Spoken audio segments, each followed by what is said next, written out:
read for you by Chiquito Craster. The Roll Call of the Reef by Arthur Quiller-Couch. Yes, sir, said my host, the quarryman, reaching down the relics from their hook in the wall over the chimney-piece. They've hung here all my time, and most of my father's. The women won't touch 'em. They're afraid of the story. So here they'll dangle and gather dust and smoke till another tenant comes and tosses 'em out of doors for rubbish. Whew! 'Tis coarse weather, surely. He went to the door, opened it, and stood studying the gale that beat upon his cottage front, straight from the Manacle Reef. The rain drove past him into the kitchen, aslant like threads of gold silk in the shine of the wreckwood fire. Meanwhile, by the same firelight, I examined the relics on my knee. The metal of each was tarnished out of knowledge, but the trumpet was evidently an old cavalry trumpet, and the threads of its party-coloured sling, though fretted and dusty, still hung together. Around the side drum, beneath its cracked brown varnish, I could hardly trace a royal coat of arms and a legend running, Per mar per terrain, the motto of the Marines. Its parchment, though black and scented with wood smoke, was limp and mildewed, and I began to tighten up the straps, under which the drumsticks had been loosely thrust, with the idle purpose of trying if some music might be got out of the old drum yet. But as I turned it on my knee, I found the drum attached to the trumpet sling by a curious barrel-shaped padlock, and paused to examine this. The body of the lock was composed of half a dozen brass rings set accurately edge to edge, and rubbing the brass with my thumb, I saw that each of the 6 had a series of letters engraved around it. I knew the tricks of it, I thought. Here was one of those word padlocks, once so common, only to be opened by getting the rings to spell a certain word, which the dealer confides to you. My host shut and barred the door, and came back to the hearth. "'Twas just such a wind, east by south, that brought in what you've got between your hands. Back in the year '9, it was. My father has told me the tale a score of times. You're twisting round the rings, I see. But you'll never guess the word. Parson Kendall, he made the word, and he locked down a couple of ghosts in their graves with it. And when his time came, he went to his own grave and took the word with him." "Whose ghosts, Matthew?" "You want the story, I see, sir. My father could tell it better than I can. He was a young man in the year '9, unmarried at the time, and living in this very cottage, just as I be. That's how he came to get mixed up with the tale." He took a chair, lighted a short pipe, and went on, with his eyes fixed on the dancing violet flames. "Yes, he had been about 30-year-old in January, 1809. The storm got up in the night of the 21st of that month. My father was dressed and out long before daylight. He never was one to bide in bed, let be that the gale by this time was pretty near lifting the thatch over his head. Besides which, he'd fenced a small taily patch that winter, down by Lowland Point, and he wanted to see if it stood the night's work. He took the path across Gunner's Meadow, where they buried most of the bodies afterward. The wind was right in his teeth at the time, and once on the way, he's told me this often, a great strip of oarweed came flying through the darkness and fetched him a slap on the cheek like a cold hand. But he made shift pretty well till he got to Lowland, and then had to drop down upon hands and knees and crawl, digging his fingers every now and then into the shingle to hold on. For he declared to me that the stones, some of them as big as a man's head, kept rolling and driving past till it seemed the whole foreshore was moving westward under him. The fence was gone, of course, not a stick left to show where it stood, so that when first he came to the place, he thought he must have missed his bearings. My father, sir, was a very religious man, and if he reckoned the end of the world was at hand, there in the great wind and night, among the moving stones, You may believe he was certain of it when he heard a gun fired, and with the same saw a flame shoot up out of the darkness to windward, making a sudden fierce light in all the place about. All he could find to think or say was, "The second coming, the second coming! The bridegroom cometh, and the wicked he will toss like a ball into a large country." And being already upon his knees, he just bowed his head and bided, saying this over and over.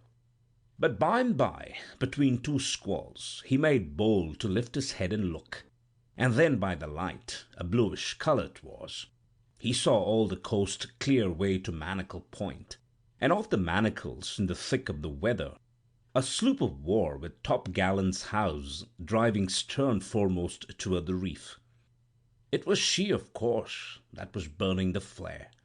My father could see the white streak and the ports of her quite plain as she rose to it, a little outside the breakers, and he guessed easy enough that her captain had just managed to wear ship and was trying to force her nose to the sea with the help of her small bower anchor and the scrap or two of canvas that hadn't yet been blown out of her.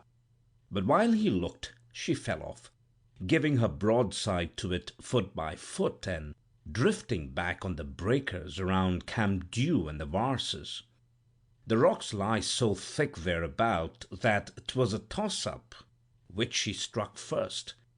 At any rate, my father couldn't tell at the time, for just then the flare died down and went out. Well, sir, he turned then in the dark and started for Coverack to cry about the dismal tidings, though well knowing ship and crew to be past any hope. And as he turned, the wind lifted him and tossed him forward like a ball, as he'd been saying, and homeward along the foreshore.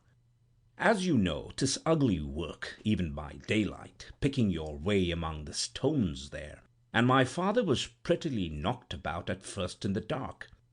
But by this 'twas nearer 7 than 6 o'clock, and the day spreading.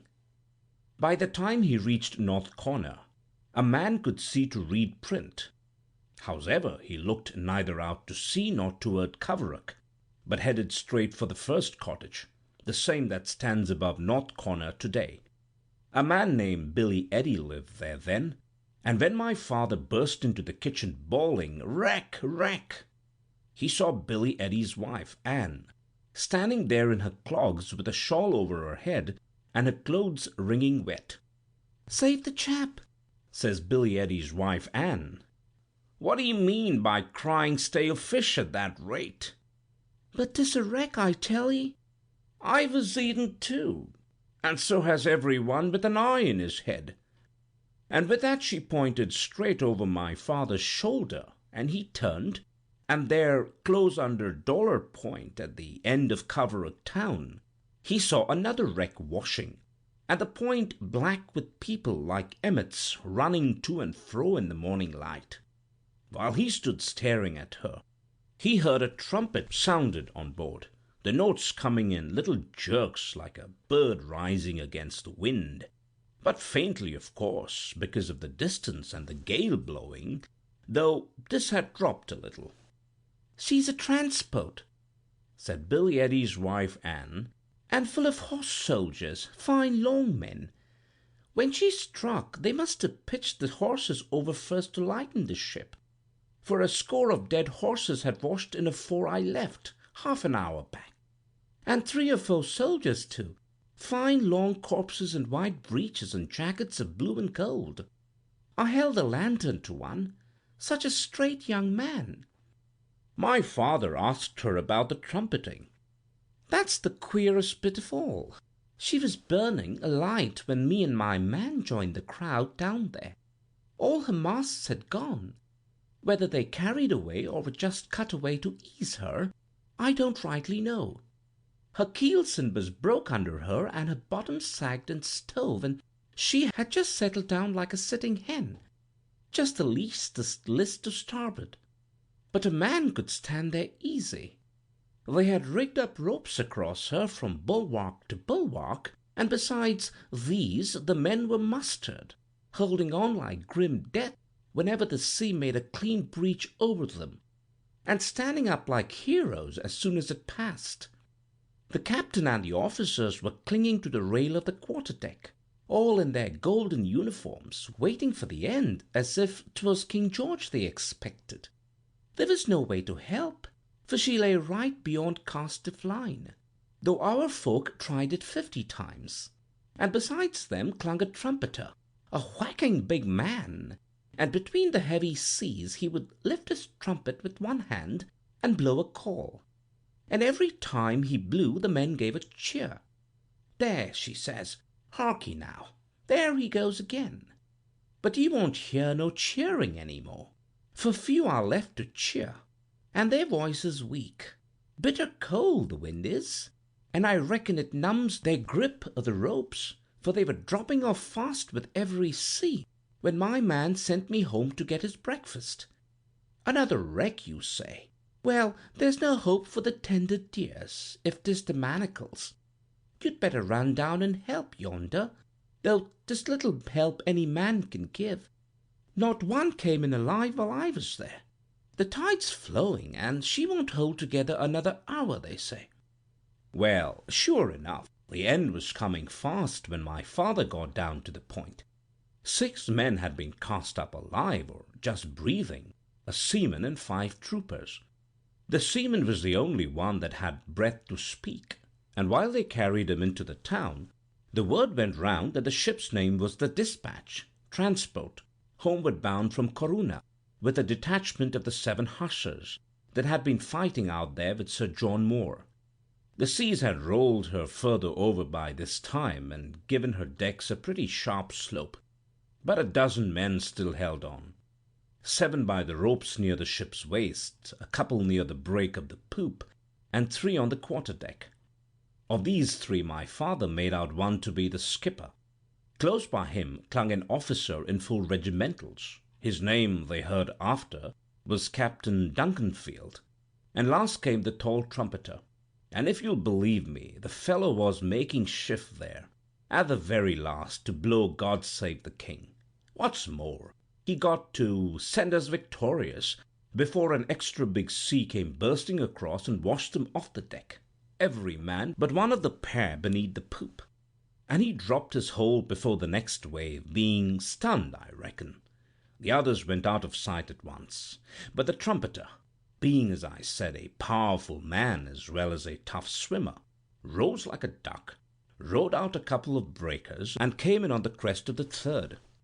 The folks looked to see him broke like an egg at their very feet.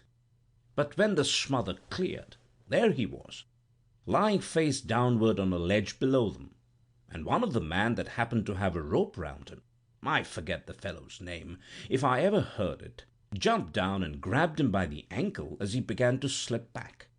Before the next big sea, the pair were hauled high enough to be out of harm, and another heave brought them up to grass. Quick work, but Master Trumpeter wasn't quite dead, nothing worse than a cracked head and 3 staved ribs. In 20 minutes or so they had him in bed with the doctor to tend him. Now was the time, nothing being left alive upon the transport, for my father to tell of the sloop he'd seen driving upon the manacles. And when he got a hearing, though the most were set upon salvage, and believed the wreck in the hand, so to say, to be worth 6 they couldn't see, a few good volunteers to start off with him and have a look. They crossed Lowland Point. No ship to be seen on the manacles, nor anywhere upon the sea. 1 or 2 was for calling my father a liar. "Wait till we come to Dean Point," said he. Sure enough, on the far side of Dean Point they found the sloop's mainmast washing about with 6 men lashed to it. Men in red jackets, every mother's son drowned and staring. And a little further on, just under the Dean, 3 or 4 bodies cast up on the shore, one of them a small drummer boy, side drum and all, and nearby part of a ship's gig with HMS Primrose cut on the sternboard.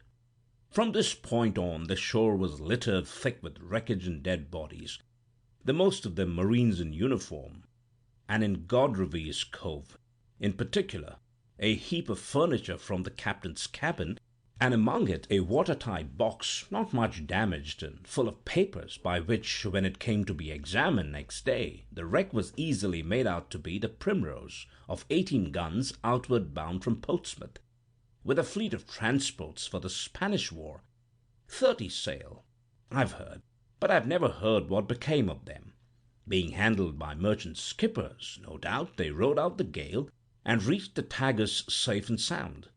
Not but what the captain of the Primrose, Mine was his name, did quite right to try and club-haul his vessel when he found himself under the land, only he never ought to have got there, if he took proper soundings. But it's easy talking. The Primrose, sir, was a handsome vessel, for her size one of the handsomest in the King's service, and newly fitted out at Plymouth Dock. So the boys had brave pickings from her in the way of brasswork, ship's instruments, and the like, let alone some barrels of stores not much spoiled. They loaded themselves with as much as they could carry and started for home, meaning to make a second journey, before the preventive men got wind of their doings and came to spoil the fun. "Hello," says my father, and dropped his gear. "I do believe there's a leg moving." And running for, he stooped over the small drummer boy that I told you about. The poor little chap was lying there, with his face a mass of bruises and his eyes closed, but he had shifted one leg an inch or two and was still breathing. So my father pulled out a knife and cut him free from his drum that was latched on to him with a double turn of manila rope, and took him up and carried him along there to this very room that we're sitting in. He lost a good deal by this, for when he went back to fetch the bundle he'd dropped, the preventive men had got hold of it and were thick as thieves along the foreshore, so that 'twas only by paying 1 or 2 to look the other way that he picked up anything worth carrying off, which you'll allow to be hard, seeing that he was the first man to give news of the wreck. Well, the inquiry was held, of course, and my father gave evidence, and for the rest they had to trust to the sloop's papers, for not a soul was saved besides the drummer boy, and he was raving in a fever, brought on by the cold and the fright. And the seamen and the 5 troopers gave evidence about the loss of the Dispatch. The tall trumpeter, too, whose ribs were healing, came forward and kissed the book. But somehow his head had been hurt in coming ashore, and he talked foolish-like, and 'twas easy seen he would never be a proper man again. The others were taken up to Plymouth, and so went their ways. But the trumpeter stayed on in Coverack, and King George, finding he was fit for nothing, sent him down a trifle of a pension after a while, enough to keep him in board and lodging, with a bit of tobacco over. Now, the first time that this man, William Tallifer he called himself, met with the drummer boy, was about a fortnight after the little chap had bettered enough to be allowed a short walk out of doors, which he took, if you please, in full regimentals. There never was a soldier so proud of his dress. His own suit had shrunk a brave bit with the salt water, but into ordinary frock and corduroys he declared he would not get, not if he had to go naked the rest of his life. So my father, being a good-natured man, handy with the needle, turned to and repaired damages with a piece or 2 of scarlet cloth cut from the jacket of one of the drowned marines. Well, the poor little chap chanced to be standing in this rig-out down by the gate of Gunner's Meadow, where they had buried 80 and over of his comrades. The morning was a fine one, early in March month, and along came the cracked trumpeter, likewise taking a stroll. "Hello," says he. "Good morning, and what might you be doing here?"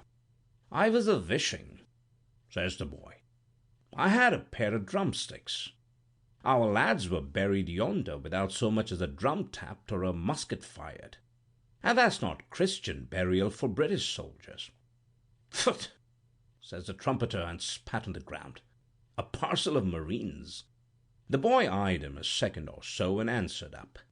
"If I'd a tav of turf handy, I'd bung it at your mouth, you greasy cavalryman, and learn you to speak respectful of your betters.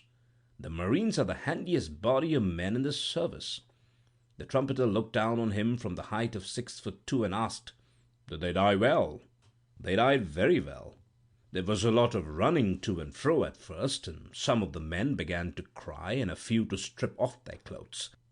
But when the ship fell off for the last time, Captain Mine turned and said something to Major Griffiths, the commanding officer on board, and the major called out to me to beat to quarters. It might have been for a wedding. He sang it out so cheerful. We'd had word already that 'twas to be a parade order, and the men fell in as trim and decent as if they were going to church, one or two even trying to shave at the last moment. The major wore his medals, one of the seeing I had worked to keep the drum steady, the sling being a bit loose for me, and the wind, what you remember, lashed it tight with a piece of rope, and that saved my life afterward, a drum being as good as a cork until it stove. I kept beating away until every man was on decks, and then the major formed them up and told them to die like British soldiers. And the chaplain was in the middle of a prayer when she struck. In 10 minutes she was gone. That was how they died, cavalrymen. And that was very well done, drummer of the Marines. What's your name? John Christian. Mine's William George Tallifer, trumpeter of the 7th Light Dragoons, the Queen's Own. I played God Save the King while our men were drowning. Captain Duncanfield told me to sound a call or two, to put them in heart. But that matter of God Save the King was a notion of my own. I won't say anything to hurt the feelings of a Marine, even if he's not much over 5 foot tall. But the Queen's Own Hussars is a tearing fine regiment. As between horse and foot, 'tis a question of who gets a chance. All the way from Sahagun to Corunna, 'twas we that took and gave the knocks at Mayorga and Rueda and Benevente. The reason, sir, I can speak the name so pat is that my father learnt 'em by heart afterward from the trumpeter, who was always talking about Mayorga and Rueda and Benevente. We made the rear guard under General Paget, drove the French every time, and all the infantry did was to sit about in wine shops till we whipped 'em out, and steal and straggle and play the tomfool in general. And when it came to a stand-up fight at Corunna, 'twas we that had to stay seasick aboard the transports and watch the infantry in the thick of the caper. Very well they behaved too, especially the 4th Regiment, and the 42nd Highlanders, and the dirty half-hundred. Oh, aye, they're decent regiments all three, but the Queen's Own Hussars is a tearing fine regiment. So you played on your drum when the ship was going down, drummer John Christian. I'll have to get you a new pair of sticks.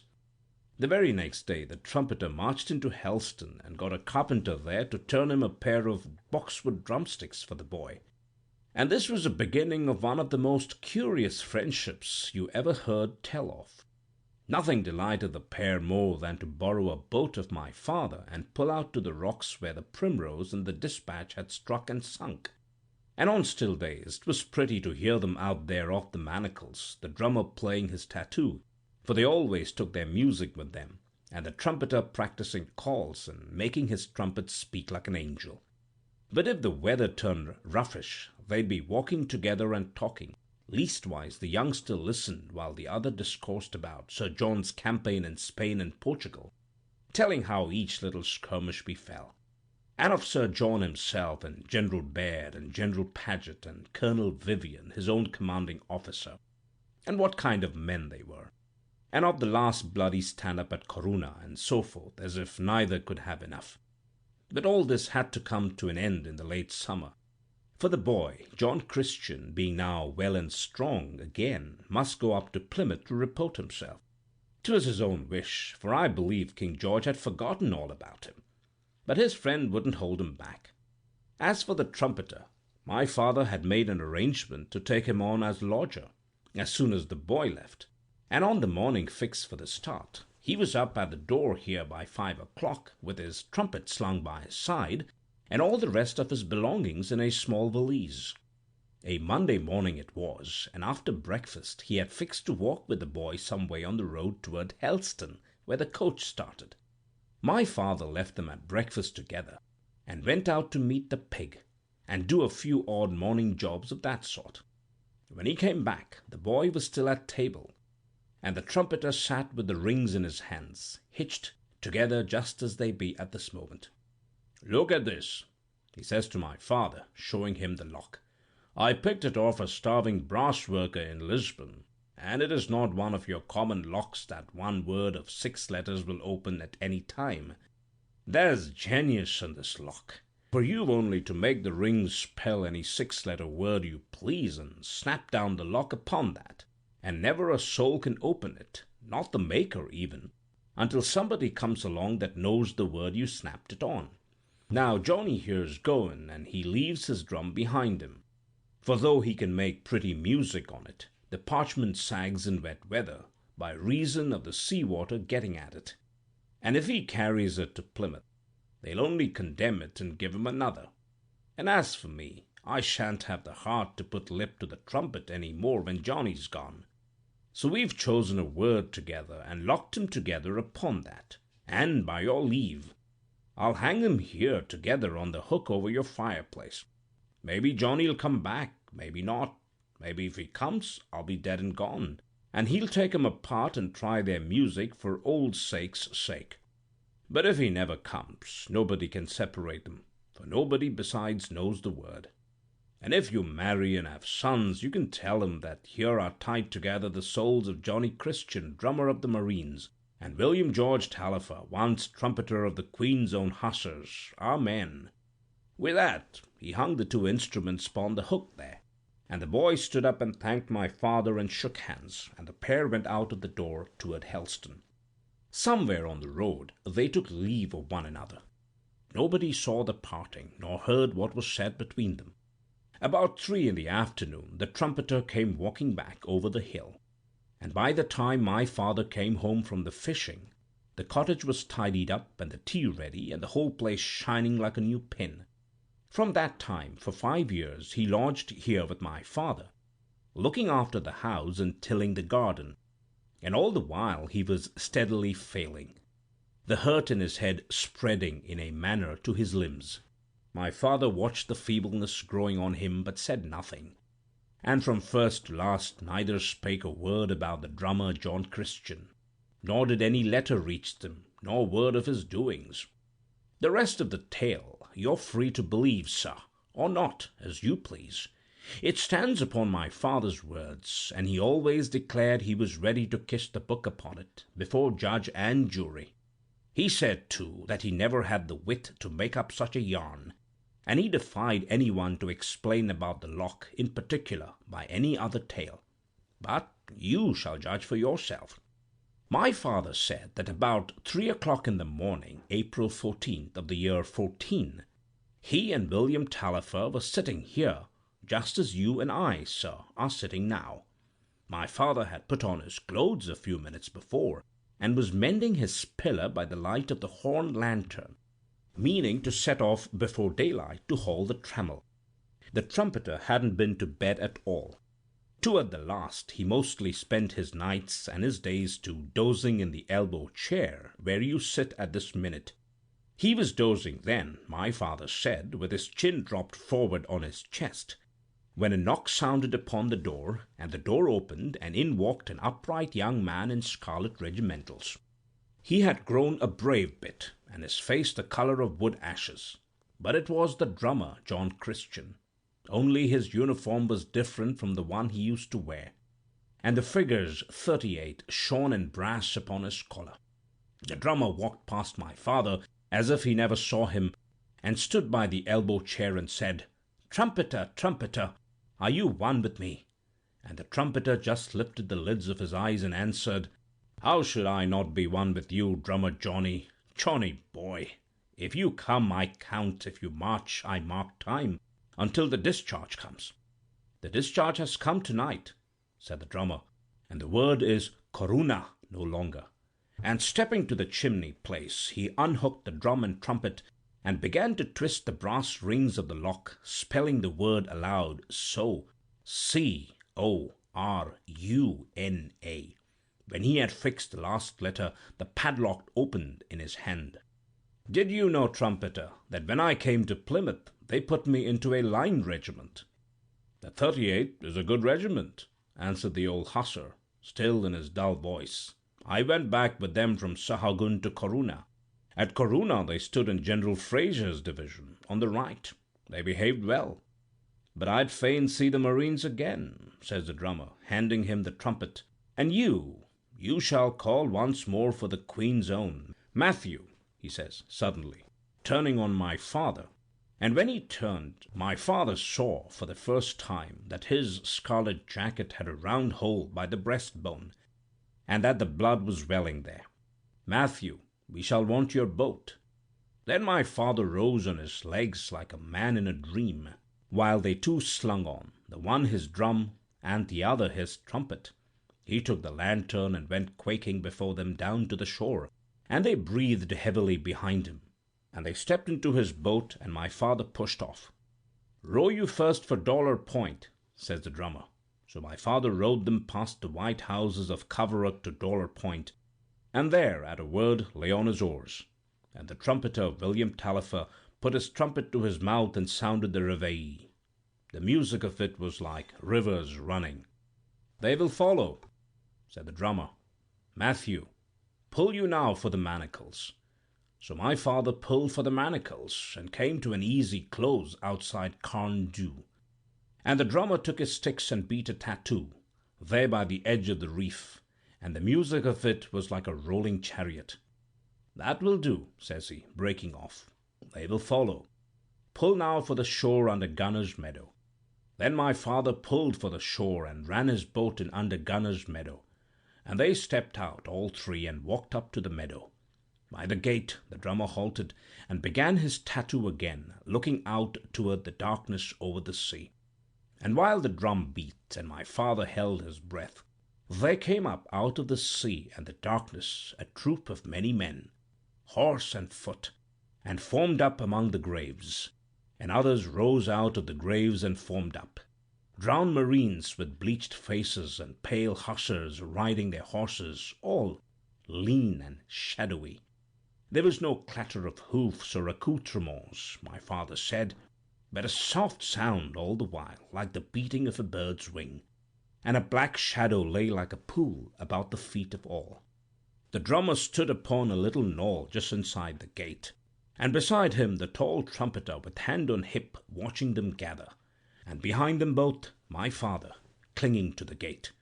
When no more came, the drummer stopped playing and said, "Call the roll." Then the trumpeter stepped forward toward the end man of the rank and called, "Troop Sergeant Major Thomas Irons." And the man answered in a thin voice, "Here." "Troop Sergeant Major Thomas Irons. How is it with you?" The man answered, "How should it be with me? When I was young, I betrayed a girl, and when I was grown, I betrayed a friend, and for these I must pay. But I died as a man ought, God save the king." The trumpeter called to the next man, "Trooper Henry Buckingham." The next man answered, "Here." "Trooper Henry Buckingham, how is it with you?" "How should it be with me? I was a drunkard, and I stole, and in Lugo in a wine shop I killed a man. But I died as a man should, God save the king." So the trumpeter went down the line, and when he had finished, the drummer took it up, hailing the dead marines in their order. Each man answered to his name, and each man ended with, "God save the king." When all were hailed, the drummer stepped back to his mount and called, "It is well, you are content, and we are content to join you. Wait now a little while." With this he turned and ordered my father to pick up the lantern and lead the way back. As my father picked it up, he heard the ranks of the dead men cheer and call, "God save the king," all together, and saw them waver and fade back into the dark like a breath fading off a pane. But when they came back here to the kitchen, and my father set the lantern down, it seemed they both forgot about him. But the drummer turned in the lantern light, and my father could see the blood still welling out of the hole in his breast, and took the trumpet sling from around the other's neck, and locked drum and trumpet together again, choosing the letters on the lock very carefully.